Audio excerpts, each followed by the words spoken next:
everyone, welcome to today's video. Today in this video I am going to discuss with you all about bases, their classification and their preparations. So now basically first of all I want to tell you what do you mean by a base. So according to our lower classes, the definition which we have studied, according to that definition, how we can define a base? So base is a substance which is bitter in taste, and when the solution is formed, then that solution gives soapy appearance. So that substance is known as a base. But then according to the higher classes, or you can say according to the modern definition, how we can define a base? So base, it can be a metallic oxide, it can be ammonium hydroxide or metallic hydroxide. So when these substances, when they react with an acid, then what they form? They form salt and water. So if these substances on reacting with an acid gives salt and water, then we can say these substances are known as bases. So how we can define a base according to the modern definition? A base is either a metallic oxide or a metallic hydroxide or ammonium hydroxide, which when react with an acid, it gives salt and water. So this is how we can define bases according to the modern definition or according to the higher class definition. Now next I am going to tell you about what do you mean by alkalis. So basically bases, they are of two types. Means some bases are water soluble and some bases are water insoluble. So now water soluble bases, I will give you example of these two. Water soluble base example, we have very common example, that is sodium hydroxide. And water insoluble base, we have example, that is ferric hydroxide, okay, or iron hydroxide we can say. So it is water insoluble, it is called water soluble base. So water soluble base, they are also known as alkalis. So basically water soluble hydroxide is known as alkali, and the water insoluble bases, we generally call them a base. Now what do you mean by alkalis? How we can define an alkali? An alkali is a water soluble base. It is when dissolved in water produce hydroxyl ion as the only negative ion. So example is NaOH, when we dissolve it in water, it forms Na positive plus OH negative. So here we can see that there is only one negative ion, and this negative ion is known as hydroxyl ion. Okay. So now next is I will give you a few examples. So in case of another example, you can write potassium hydroxide. It is also a type of an alkali. How it is a type of an alkali? Because when we dissolve it in water, so on dissolving it in water, it will undergo complete ionization and it will form OH negative as negative ion, or you can say it is called, another name for this radical is it is called acidic radical. So thus we can say that the hydroxides which are soluble in water and they give hydroxyl ion as negative ion, those substances are known as alkalis. So this is how we can define base, or we can differentiate alkali from a base. So basically bases, they can be water soluble and water insoluble. Water soluble bases, they have given another name, and what is the name of these water soluble bases? They are known as alkalis. So now next I am going to tell you about one exception which is very important. Now I have told you in the definition that metallic oxides, so maximum metallic oxides, because when they react with acid they form salt and water, so that is why they are known as bases. Now one exception I want to discuss here. What is that exception? So I want to discuss with you one exception, that is lead oxide. So it is lead oxide. In this, what is the valency of lead? The valency of lead is 4. So lead oxide, it is a type of metal oxide, but it is not considered as a base. We cannot consider it as a base. Why? What is the reason behind? It is very important. So when this base, it react with acid, let it be the acid is HCl. So when it react with acid, then what will happen? There will be formation of salt. there will be formation of PbCl2 plus there will be formation of water. 2 molecules of water will form, and along with this there will be formation of chlorine gas. So now here, due to the formation of chlorine gas, it is not showing the properties of a base. Why? Because in bases we have studied, whenever they react with acid, they form salt and water. But here in case of lead oxide, it is on reacting with acid, it is forming salt, water as well as chlorine gas, which is not a characteristic of feature of a base. So thus we can say that lead oxide, although it is an oxide, but it is not considered as a base. So this exception you have to consider. You have to remember this exception because it is very, very important.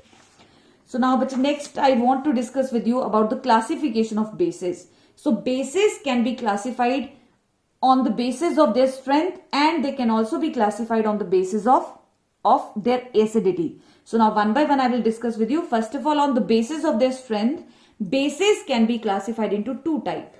So now what are these two types? Number one is known as weak base and second is known as strong base.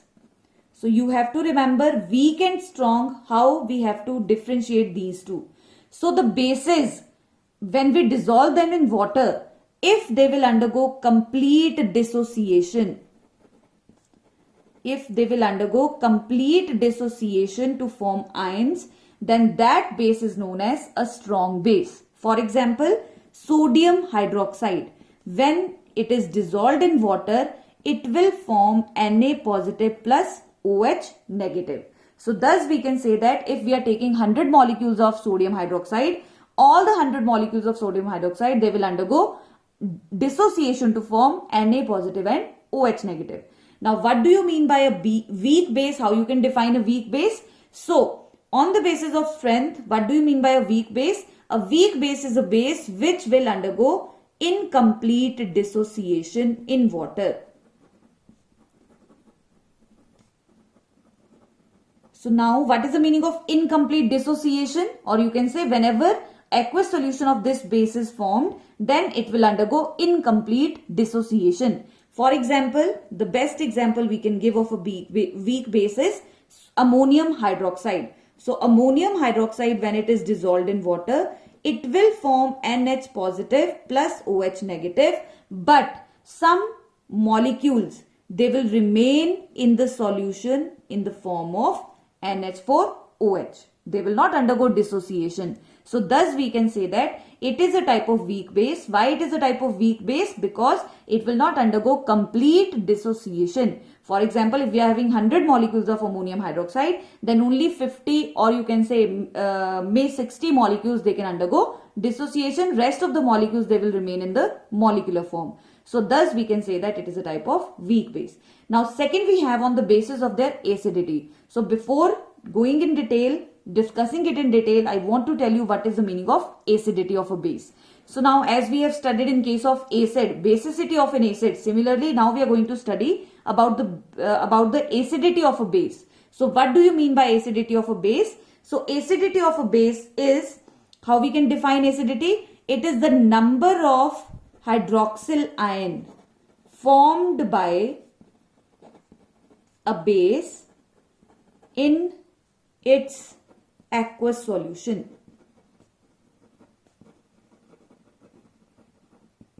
Or simply we can say that how many number of hydroxyl ion of a one molecule of base can form in its aqueous solution, that is known as acidity of a base. So in other terms, how we can define it, or we can say why the term acidity is given, because it is the number of hydrogen ion with which a molecule of base can react to form salt and water. Again I'm defining it, again I'm explaining it. So try to understand why acidity term is used. So it is the number of hydrogen ion with which a molecule of a base reacts to form salt and water. So those number of hydrogen ions, it defines acidity of a base.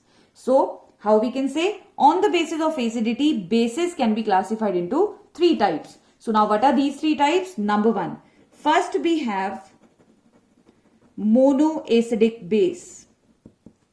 So what is the meaning of monoacidic base? Monoacidic base means which is having only one hydroxyl ion, which whenever the aqueous solution is formed, it gives only one hydroxyl ion in water. For example, if we talk about NaOH, so it is having only one hydroxyl ion. So when we dissolve it in water, it will produce only one hydroxyl ion. That is why it is known as monoacidic base. Now the second type we have diacidic base. So from the term you can identify diacidic base means how many hydroxyl ion it will give in water? It will give 2 hydroxyl ion. So the best example we can give calcium hydroxide. So whenever we dissolve it in water, it will form how many hydroxyl ion? It will give 2 hydroxyl ion. Now third example we have triacidic base. So what is the meaning of triacidic base? So this is a type of base, when we dissolve it in water, it will give how many hydroxyl ion? 3 hydroxyl ion. So the best example is aluminium hydroxide. So in aluminium hydroxide, whenever we dissolve it in water, it will form 3 hydroxyl ion. So this is how we can classify bases on the basis of 2 main classification. Number 1 is on the basis of their strength, weak base and strong base, and then second is on the basis of their acidity. So again I am telling you what is the meaning of acidity. Acidity of a base, how we can define it? It is the number of hydroxyl ion formed by one molecule of a base in its aqueous solution. That is called acidity of that base. Now according to this classification, bases can be classified as monoacidic base, diacidic base and triacidic base. So examples I have given. Now this last part of this video is how we can prepare bases you can say by using various methods. So now preparation of the base. Now first method is from metal. How we can prepare a base by using a metal. So it is very simple. So any metal, you can take any reactive metal. So I will give you the example of sodium. So when it react with oxygen, what it will form? The 4 you can say atoms of sodium, when they react with oxygen, there will be formation of sodium oxide. Now you can see it is oxide of metal, so that is why it is considered as a base. Now the second we have method of preparation, that is water and metal.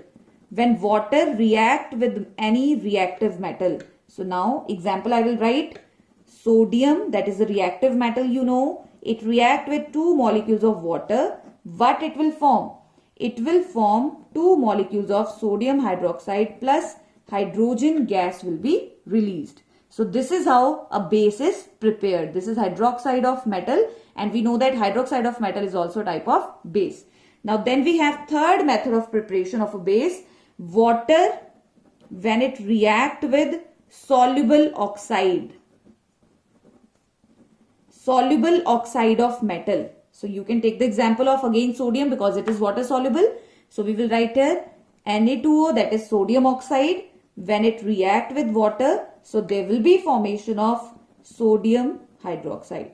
So this is sodium oxide. When react with water, there will be formation of 2 molecules of sodium hydroxide. This is another method of preparation of a base. Now next we have number 4th. In number 4th, we are going to study about double decomposition reaction. How we can prepare a base by using double decomposition reaction. So I will give you the example.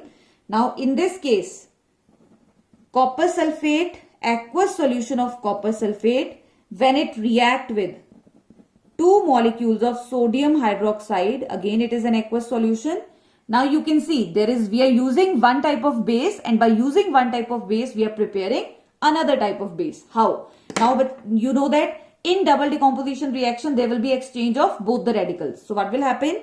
There will be formation of copper hydroxide plus, now copper will exchange the radical, it will go with negative of another molecule, that is OH, and this sodium which is positive, it will react with, it will make bond with sulfate, that is negative of other molecule. So there will be formation of Na2SO4. So thus we can say that it is a type of double decomposition reaction in which 2 aqueous solutions, they react together to form a base and a salt.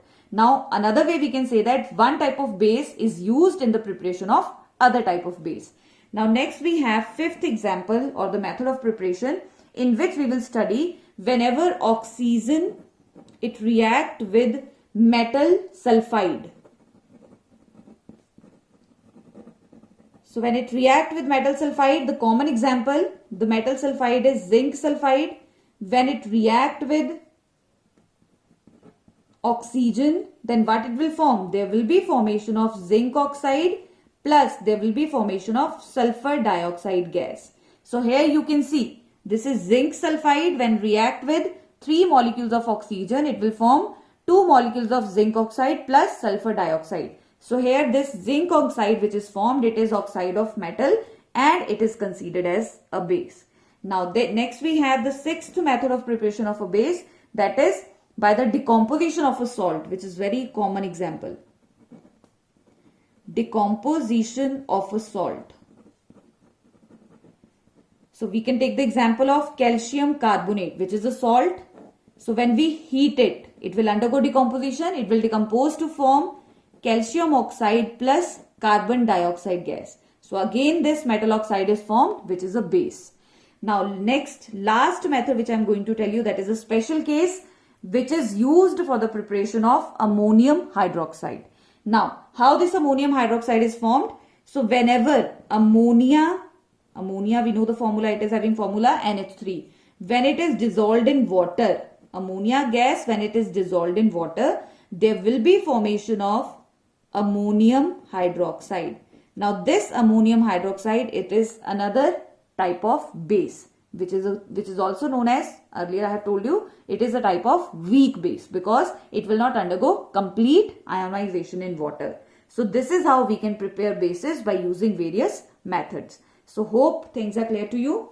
So if you have any doubt regarding this topic, you can ask me in the comment section, and kindly like and subscribe the channel for more videos. Thank you so much. Have a good day.